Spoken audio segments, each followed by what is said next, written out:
नमस्कार। Virtual classroom project आज के सत्र में आपका हार्दिक स्वागत है।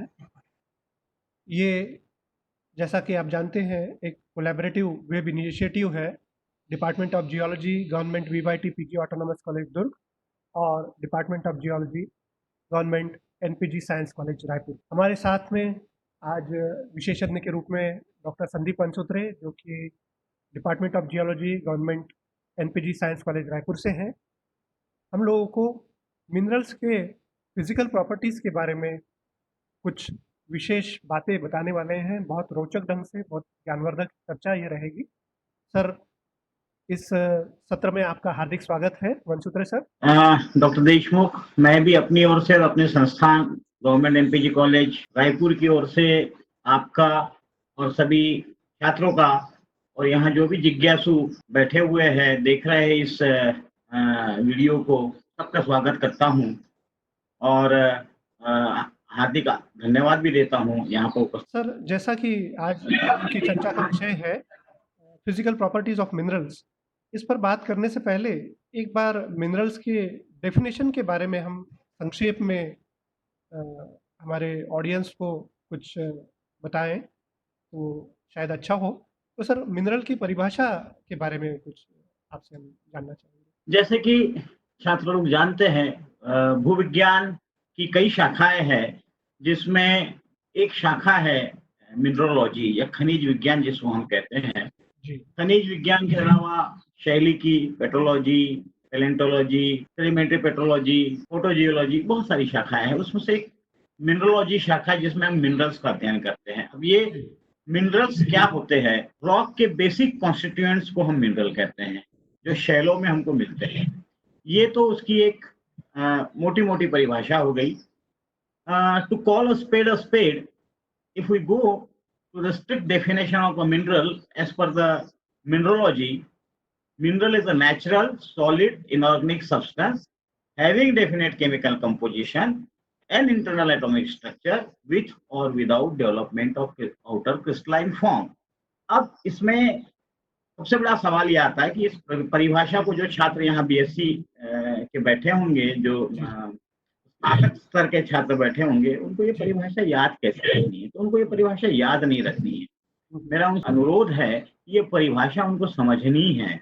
किसी भी चीज की जब हम परिभाषा निश्चित करते हैं तो वो कंडीशंस होती है। जैसे मैं यहाँ पेंसिल पड़ी हुई है, मैं कहूँ कि पेंसिल क्या है, अब इसकी क्या परिभाषा हो सकती है? तो पेंसिल वह वस्तु है जिससे लिखा जा सकता है और उसमें ग्रेफाइट का यूज होता है लिखने के लिए और इस पे कागज से लिखा जा सकता है, ये पेंसिल है। वैसे इसमें कंडीशंस आई, मतलब ग्रेफाइट से बनी होनी चाहिए, लिखने के काम आनी चाहिए। This are all conditions. तो if we see in this format, mineral should be natural, natural होना चाहिए, इनऑर्गेनिक होना चाहिए, सॉलिड होना चाहिए, natural inorganic solid substance having definite chemical composition, उसका रासायनिक संगठन निश्चित होना चाहिए जी, एंड इंटरनल एटॉमिक स्ट्रक्चर, जैसे उसका जो आंतरिक आणविक रचना है वो निश्चित होनी चाहिए, वो एक निश्चित अरे में जमा होनी चाहिए, विथ और without development of outer crystalline form. ये भी 2 मिनट में और इसको और क्लियर कर दूं। नेचुरल तो बहुत सारे मिनरल जो है वो मैनमेड भी होते हैं, आजकल लेबोरेटरी में बनाए जाते हैं। इसको हम as per the definition of the mineralogy हम मिनरल नहीं कह सकते। इनऑर्गेनिक, अब इस प्रकार से यदि देखा जाए तो हम कोल और पेट्रोलियम को भी मिनरल नहीं कह सकते, लेकिन हम उसको जियोलॉजी में अध्ययन इसलिए करते हैं कि उनका आर्थिक महत्व है और वो शैलों में मिलते हैं। तो नेचुरल, इनऑर्गेनिक, अकार्बनिक होने चाहिए, सॉलिड होने चाहिए substance having definite chemical composition, उनका रासायनिक संगठन निश्चित होना चाहिए। वेरिएबल रासायनिक संगठन की जो चीजें हैं, मतलब यदि मैं क्वार्ट्ज की बात करूं या मैं ग्रेफाइट की बात करूं, तो यहाँ आप देख पा रहे हैं, ये छात्र लोग देख पा रहे होंगे, ग्रेफाइट है। अगर इसका केमिकल कंपोजिशन की मैं बात करूं तो ये कार्बन है, तो ये यहाँ भी कार्बन होगा, जापान में भी कार्बन होगा, ऑस्ट्रेलिया में भी कार्बन। निश्चित रासायनिक संगठन होना चाहिए एंड इंटरनल एटॉमिक स्ट्रक्चर, उसका एक इंटरनल एटॉमिक स्ट्रक्चर जो है वो निश्चित होना चाहिए, विथ और without development of outer crystalline form. तो उसका आउटर क्रिस्टलाइन फॉर्म कभी डेवलप हो भी सकता है और कभी नहीं भी हो सकता है। दैट डिपेंड्स ऑन द उसकी बनते समय उसकी प्रेशर और टेम्परेचर की कंडीशंस क्या थी। यहाँ मैं 2 उदाहरण दिखा सकता हूँ। ये दोनों क्वार्ट्ज है, जी, जी। स्क्रीन पे छात्र लोग देख पा रहे होंगे। एक बहुत सही। परफेक्ट क्रिस्टल है, एक हेक्सागोनल क्रिस्टल है और एक में आउटर क्रिस्टलाइन फॉर्म डेवलप नहीं हुआ। नहीं। तो जैसे छात्रों को समझाने के लिए रोटी है, जी। वो फूल तब तब फूलेगी जब उसकी निश्चित मात्रा में उसमें वाटर वेपर होगी हुँ, हुँ। और वो निश्चित तापक्रम पे उसको अच्छे से फुलाया जाएगा। हुँ, लेकिन अगर वो फूलेगी नहीं तो वो रोटी नहीं होगी, ऐसा नहीं। वो फूली भी हो सकती है, वो नहीं भी हो सकती। बहुत सुंदर, बहुत सुंदर।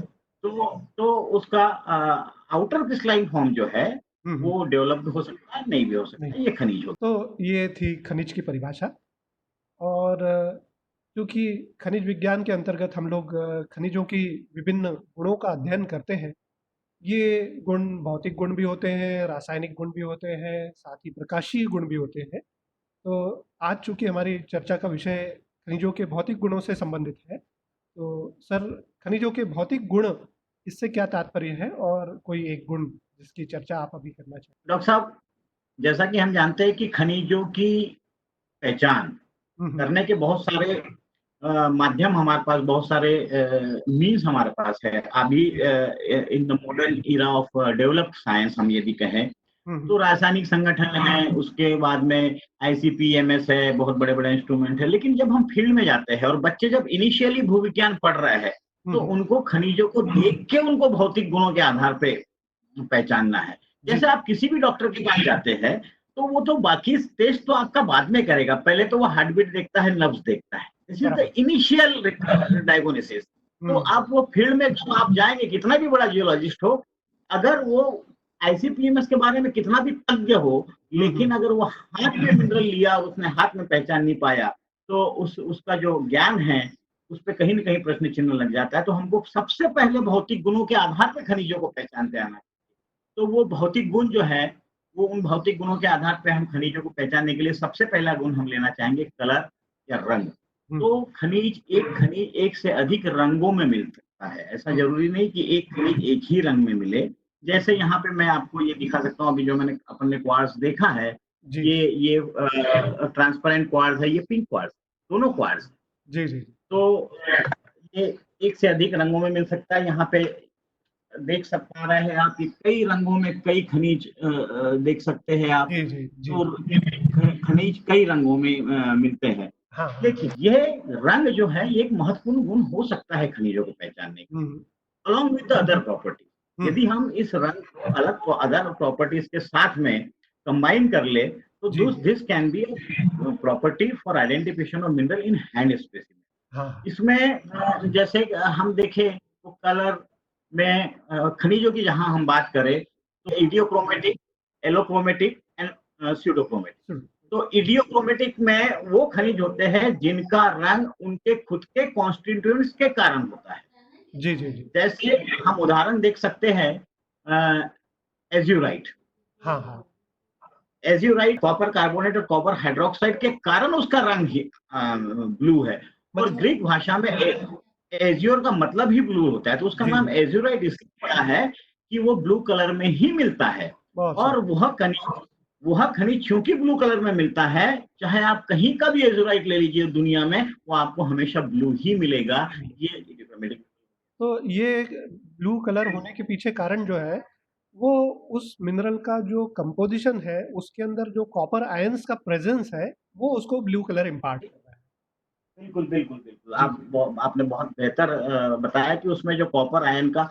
और डॉक्टर साहब, यहाँ विषयांतर न हो तो मैं 2 सेकंड में एक और बात बताना चाहूँगा जी, सर। कि जितने जितने चित्र हमको मिलते हैं गुफाओं में, या जी, जी। पुराने लोग जो पेंटिंग करते थे, तो to the surprise of the students, इसमें देखिए उन्होंने भूविज्ञान इस रूप में भले ही ना पढ़ा हो, हुँ, हुँ। लेकिन वो जो भित्ति चित्र आदि मानव करते थे, हुँ, वो हुँ। जब उसका जब अध्ययन आज किया गया, तो ये पता चला कि वो उन खनिजों का उपयोग करते थे जो इडियोक्रोमेटिक खनिज थे। क्योंकि अगर खनिज को हम बारीक करेंगे और उसका पेंट बनाएंगे, और वो खनिज यदि इडियोक्रोमेटिक नहीं है, तो एलिक्रोमेटिक है, हुँ, हुँ। जिसमें कलर जो है किसी फॉरेन कॉन्स्टिट्यूएंट्स के कारण है, इम्प्योरिटी के जी, जी। कारण है, तो वो अपना ओरिजिनल कलर नहीं देगा। बिल्कुल। तो जितने भी भित्ति चित्र है या पेंटिंग्स पुरानी है, उसमें उन मिनरल्स का वो लोग यूज करते थे। हुँ, हुँ, हुँ। और इसमें जो कलर कॉन्स्टिट्यूएंट्स होता है, अब या वो तो खुद के कारण हो सकता है और या तो दूसरे के कारण हो सकता है। जी, जी। जैसे यहाँ पे रूबी का क्रिस्टल यदि छात्र देख पा रहे हैं स्क्रीन पे, हाँ, हाँ। ये लाल लाल कलर का जो है ये कोरंडम या रूबी कहलाता है। जी, जी। ये जेम वैरायटी में भी आता है जिसको रूबी कहते हैं और हाँ, हाँ। ये सेमी प्रीशियस वैरायटी है कोरंडम। इसमें जो ये लाल कलर है ये क्रोमियम के कारण है। इसका हाँ। बेसिक कंपोजिशन एल्यूमीनियम ऑक्साइड है। जी। अगर एल्यूमीनियम ऑक्साइड 100% प्योर फॉर्म में मिलेगा तो वो कलरलेस है। लेकिन यहाँ पे उसका जो रंग आया है वो लाल रंग जो है वो क्रोमियम के कारण आया है। और यही एल्यूमीनियम ऑक्साइड जब आयरन और टाइटेनियम के साथ मिल जाता है नेचर में तो वो नीलम हो जाता है। उसको हम नीलम कहते हैं और उसको अंग्रेजी में अपन सफायर कहते हैं, जो रूबी का जिसको कहना चाहिए सगा भाई है। ओह! वो नीला, तो उसमें नीला कलर जो है वो आयरन और टाइटेनियम के कारण, तो यहाँ कलर इम्प्योरिटीज के कारण है। जी, तो जी। कभी कलर खुद के कॉन्स्टिट्यूएंट के कारण हो सकता है, कभी इम्प्योरिटी के कारण हो सकता है और कभी कभी इन दोनों के अलावा भी हो सकता है, जिसका उदाहरण अपन यहाँ पे देख सकते हैं स्क्रीन पे। जी, जी। ये लेब्रोडोराइट है, प्लेजियोक्लेस फेल्सपार। हाँ, हाँ। इसमें जो कलर दिख रहा है सुंदर प्ले ऑफ कलर, जी, जी। This is called labradorescence. और ये जो है प्लेजियोक्लेस के अलग अलग प्लेजियोक्लेस चूंकि एक सॉलिड सॉल्यूशन सीरीज का मिनरल है, जी। में अपन ले जाना चाहेंगे और उनके सबका आरआई अलग है। तो जो में सनरे पड़ रही है, जो सूर्य की किरण इसके ऊपर पड़ रही है, उसके दो अलग अलग रिफ्लेक्टिव इंडेक्स होने के कारण उसमें आपका कलर रिफ्लेक्शन के कारण कलर उसमें मिल रहा है। ओह! तो दिस इज कॉल्ड स्यूडोक्रोमेटिक। बहुत सही। तो इस प्रकार से कलर मिनरल में होते हैं। जी, अब जी। दूसरी उसके आगे यदि हम चले तो कलर पहचानने में बहुत सहायक भी हो सकते हैं।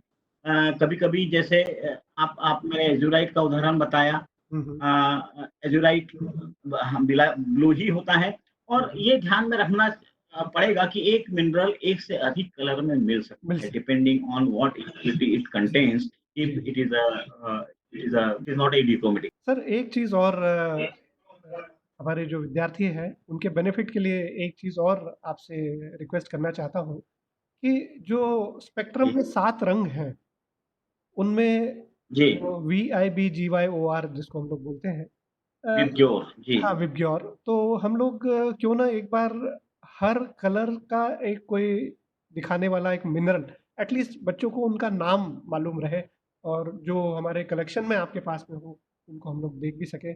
जैसे वायलेट या पर्पल अगर हम लोग कहें तो एमेथिस्ट का नाम याद आता है। ये एमेथिस्ट यहाँ पे आप देख सकते हैं। जी, जी, मैं जी। इसको देता हूँ।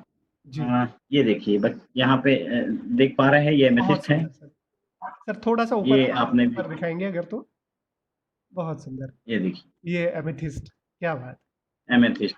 जी। तो वायलेट, इंडिगो उसके बाद फिर ब्लू की बात करें तो इंडिगो, आपने ब्लू के बारे में बताया था, नीलम और जी नीलम या नीलम नीलम सफ़ायर? नीलम। और ब्लू का एक बहुत अच्छा उदाहरण जो बस्तर से है, इंडिगो। ये देखिए ये है जी। काइनाइट। अरे वाह! ये काइनाइट की सर जेम वैरायटी सर है। कैमरा के सामने अगर दिखाएँगे तो हाँ हाँ हाँ हाँ, ये आप देख पा बहुत रहे होंगे, ये जी, काइनाइट अरे और ट्रांसपेरेंट काइनाइट जी, वैरायटी। जी, क्या बात! तो ये छात्र देख पा रहे होंगे, जी, जी, जी, ये काइनाइट है। बहुत सुंदर। और ब्लू जैसा कि अभी आप चर्चा कर रहे थे, सफायर जी, जी, सफ़ायर भी क्रिस्टल है, है। एज़ुराइट भी आपने बताया था और एज़ुराइट भी होता जी, है, सफायर भी ब्लू होता है। जी, अ, जो भी आप दिखाना चाहें। जैसा कि सर ने बताया था हम लोगों को ब्लू के बारे में, ब्लू कलर में एज़ुराइट है, सफ़ायर है। फिर ग्रीन है, वीआईबीजी ग्रीन के लिए सर बहुत सुंदर सा एमराल्ड हम एमरल्ड लोग को दिखा एमरल्ड एमरल्ड ये आप हाँ, यहाँ पे देख सकते हैं, ये एमरल्ड बहुत है, ये ग्रीन कलर का मिनरल है। हाँ, हाँ, हाँ। जी, रेड में मैंने अभी जैसे आपको बताया था कि रूबी इज अ रेड। हाँ, और एक्वामरीन यहाँ पे आप देख सकते हैं, ये जी, लाइट ब्लू कलर का मिनरल है। दिस हाँ, इज एक्वामरीन। बहुत सुंदर, बहुत सुंदर। येलो, ऑरेंज और रेड में येलो में सर अगर सिट्रीन या इस तरह से कुछ अगर आप दिखाना चाहें। येलो में एक येलो सफायर, बहुत से मिनरल है, येलो मैं यहाँ पे सफ़ायर जी, आपको जी। दिखाता हूँ। ये देखिए एक ये टोपाज है, यहाँ पे आप देख पा रहे हैं। अरे वाह! येलो में। जी, बहुत सही। तो these are the various colors of minerals। और सर रेड तो और आप दिखा ही चुके हैं, रूबी के रूप में आप रेड, ये रूबी में जो क्रोमियम के कारण रेड कलर आता है, जी, जी, ये जी। अपन देख चुके हैं। हाँ, तो सर ये इतना सुंदर डिस्क्रिप्शन और साथ ही साथ उनके सैंपल्स आपने हमको दिखाए, तो इसके लिए हम आपके बहुत-बहुत आभारी हैं। आज अभी हम इस बात को यहाँ विराम देते हैं। कलर के बाद जी, जो अगली जो इस श्रृंखला में अगली चर्चा करेंगे, तो सर जैसा आप चाह रहे थे स्ट्रीक या और इसके अलावा जो लश्चर, प्रॉपर्टीज़ होंगी, लस्टर और स्ट्रीक, तो जी, उसके बारे में हम लोग जी, अगली जी, जी, इस सेशन में बात जी, करेंगे। जी, बहुत-बहुत बहुत-बहुत धन्यवाद। शुक्रिया आपका भी, बहुत-बहुत धन्यवाद। और जिज्ञासु दर्शकों का, छात्रों का, सभी का। बहुत नमस्कार।